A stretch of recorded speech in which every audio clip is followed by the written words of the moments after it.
Hello friends, आज मैं explain करने वाला हूँ pirates of the Caribbean part 2 को। यह movie pirates of the Caribbean part 1 का सीक्वल है। मूवी के स्टार्ट में हम देखते हैं एलिजाबेथ को, जिसकी शादी होने वाली होती है विल टर्नर से, लेकिन तभी उसे अरेस्ट कर लिया जाता है क्योंकि उसने जैक स्पैरो की मदद की थी। तभी एलिजाबेथ के पिता गवर्नर वहां पर आते हैं और वन नॉरिंगटन से पूछते हैं कि तुमने विल टर्नर को क्यों अरेस्ट किया है। तब नॉरिंगटन बताता है कि इसने जैक स्पैरो की मदद की थी और मैं इसीलिए इसे अरेस्ट कर रहा हूँ। साथ में एलिजाबेथ को भी अरेस्ट किया जाता है और दोनों की सज़ा होती है सजाए मौत। यह सुनकर गवर्नर को काफ़ी दुख होता है और तभी हम नेक्स्ट सीन में देखते हैं जैक स्पैरो को जो एक संदूक के अंदर तैर रहा है। न जाने इसकी ब्लैक बर्ड चार्ज कहाँ पे गई, लेकिन तभी वह संदूक से बाहर निकलता है और वह जिंदा होता है। फिर वह अपने जहाज पर जाता है, पर उसके साथी उससे बहुत ज़्यादा भड़के हुए होते हैं क्योंकि जैक स्पैरो ने कई साल हो गए हैं और इसने कोई भी लूटपाट नहीं की है, जिसकी वजह से साथी उसके खजाना के बिना तड़प रहे हैं और इसलिए वह जैक से पूछते हैं कि तुम मेरे लिए क्या लाए हो। तब जैक उन्हें एक नक्शा दिखाता है।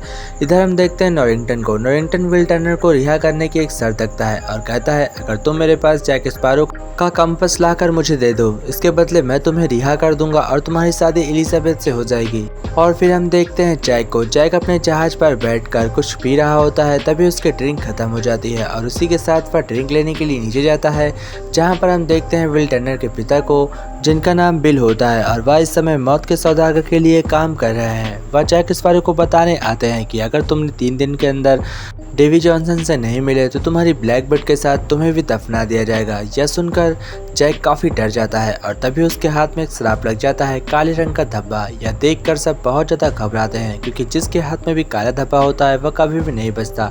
इधर विल टर्नर जैक की खोज में निकल जाता है और वह जाकर अलग अलग टापुओं पर जैक की पूछताछ करता है।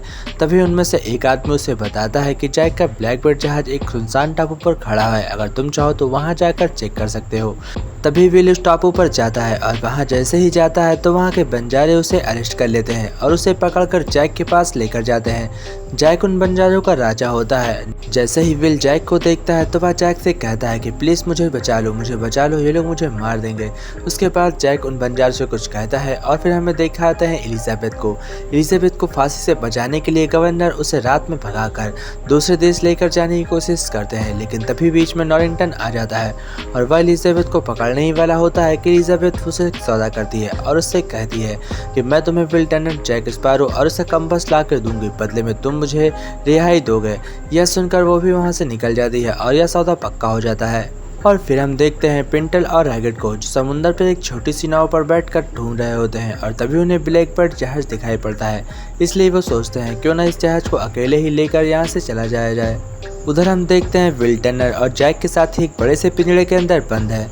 जैक बहुत कोशिश करता है उन बंजारों की भाषा समझने की, पर उसे भी कुछ समझ में नहीं आ रहा होता है।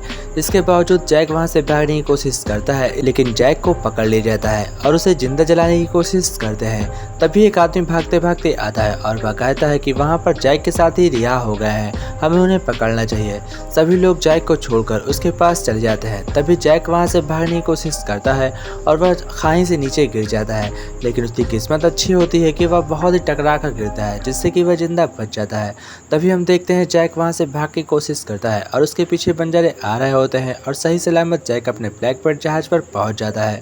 और फिर हम देखते हैं एलिजाबेथ को जो जैक स्पैरो और विल टर्नर की तलाश में अपना भेष बदलकर एक किसी भी जहाज पर घूम रही है।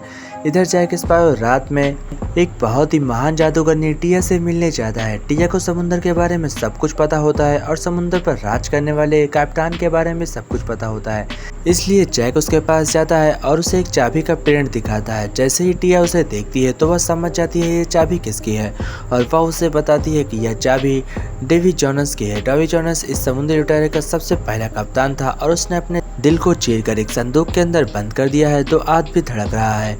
यह सुनकर सभी को बहुत ज्यादा खुशी होती है। तभी वह जैक स्पैरो को बताती है कि तुम्हारे हाथ में जो काले रंग का धब्बा है यह तुम्हारी मौत है। फिर जैक उस विल टर्नर को चाबी लेने के लिए भेज देता है और जैसे ही विल टर्नर उस जहाज पर कदम रखता है जिस कप्तान के पास उस चाबी का पता है, जैसे ही विल टर्नर उसके जहाज पर कदम रखता है तो विल टर्नर को अरेस्ट कर लिया जाता है और वहाँ पर पहले ही कई साथी कैद में होते हैं और डेवी जॉनस उन सभी को मौत दे रहा होता है। यह देखकर विल टर्नर कहता है कि तुम ऐसा क्यों कर रहे हो। तभी डेवी जॉनस उससे पूछता है कि तुम्हें मेरा चेहरा देखकर डर नहीं लगा। तब डेवी जोनास विल टर्नर से पूछता है कि तुम्हें किसने भेजा है, और वह बताता है कि उसे जैक स्पैरो ने भेजा है। जैसे ही डेवी जोनास यह सुनता है तो वह सीधे जैक स्पैरो से मिलने आता है और वह जैक स्पैरो से कहता है, अगर तुमने मेरी शर्त 3 दिन के भीतर पूरी नहीं की तो मैं तुम्हारे साथ ही तुम्हारे शिप को दफन कर दूंगा। यह सुनकर जैक अपनी शर्त पूरी करने में लग जाता है और उसे शर्त के अनुसार 100 आदमियों को डेवी जोनास को देना था उसकी गुलामी करने के लिए। और जैक आदमी इकट्ठा करना शुरू भी कर देता है, लेकिन उसके पास सिर्फ अभी तक ही 10 आदमी ही हुए थे, उसे 100 देने थे। और यह जैक के लिए बहुत ही बड़ी चुनौती होती है कि वह 3 दिन के अंदर इतने लोगों का इंतजाम कहाँ से करेगा। तभी विल टर्नर जहाज पर काम करते समय एक गलती कर देता है जिसके चलते उसे सजा मिलने वाली होती है, लेकिन तभी उसके पिता विल टर्नर को पहचान लेते हैं और वह उससे कहता है कि मैं तुम्हारा पिता हूं और मैं तुम्हें सजा नहीं दूंगा। यह सुनकर डेवी जोनास कहता है कि जिसे भी मेरे शिप पर रहना है और जिसने मेरी गुलामी कबूल की है उसे मेरा हुक्म मानना ही पड़ेगा। अगर वो नहीं मानता है तो उसकी सजा बहुत ही भयानक होगी। डेवी जोनास एक बहुत ही बड़ा शैतान है जिसके पास काफ़ी शक्तियां हैं और वह एक श्रापित आदमी है। वह जिसे भी छू लेता है वो भी श्रापित हो जाता है। उसके बाद हम देखते हैं जैक स्पैरो को जो एलिजाबेथ से मेट करता है। एलिजाबेथ जैसे ही जैक को देखती है तो वह सीधा विल टर्नर के बारे में पूछती है। जैक उससे झूठ बोलता है और उससे कहता है विल टर्नर डेवी जोनास के पास है और उसे छुड़ाने के लिए हमें एक तरह का संदूक ढूंढना होगा जो इस कंपास के रास्ते से मिल जाएगा।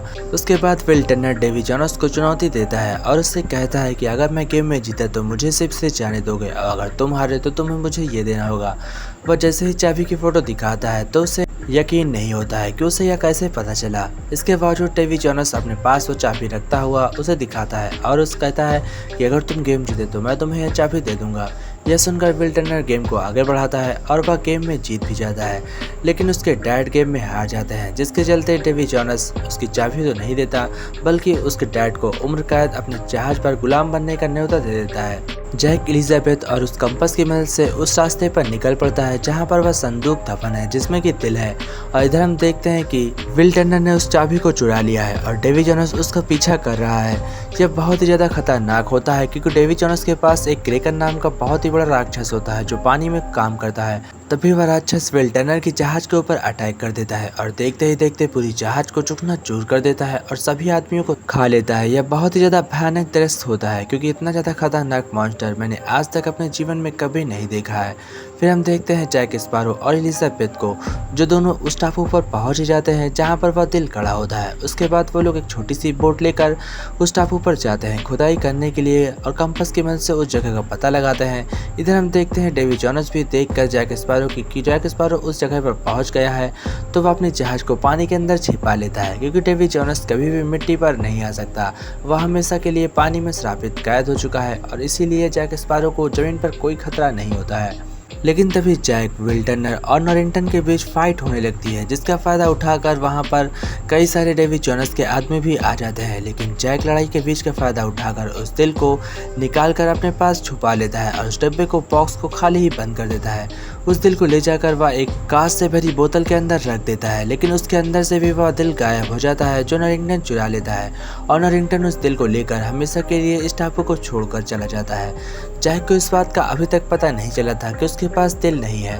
तभी ब्लैकबर्ड का पीछा करते हुए डेवी जोनास का जहाज आ जाता है जो जैक स्पैरो को मारने के लिए उस क्रैकन को भेज देता है। तभी क्रैकन जब उसके जहाज पर अटैक करता है तो ब्लैकबर्ड को छोड़कर जैक वहां से भागने लगता है और एलिजाबेथ उसे देखकर कहती है कि ये कितना बेकार इंसान है। लेकिन जैक जैसे ही थोड़ा दूर गया होता है तभी वह अपने कंपास में देखता है और वह अपने दिल की बात सुनता है। कंपास उस जहाज की ओर इशारा कर रहा होता है, इसलिए जैक दोबारा से वहां पर आता है और अपनी गन से उठाकर वहां पर तोप से भरे गोलों को फोड़ देता है जिससे कि ड्रैगन कुछ देर के लिए भाग जाता है। फिर एलिजाबेथ जैक स्पैरो को एक किस करती है और उसके हाथ में हथकड़ी लगा देती है और उसे इस बात का पता भी नहीं होता है। जैक स्पैरो अपनी ब्लैकबर्ड जहाज पर चुपचाप अकेला फंसा होता है और बाकी साथी एक छोटी सी बोट लेकर वहां से निकल जाते हैं। तभी जैक स्पैरो के साथ ब्लैकबर्ड हमेशा के लिए पानी में डूब जाता है और इधर नॉरिंगटन अपनी खोई हुई इज्जत पाने के लिए नॉरिंगटन के पास एक दिल लेकर आता है जो डेवी जोनास के दिल होता है और जैसे ही वह दिल वह देखता है तो काफी खुश होता है।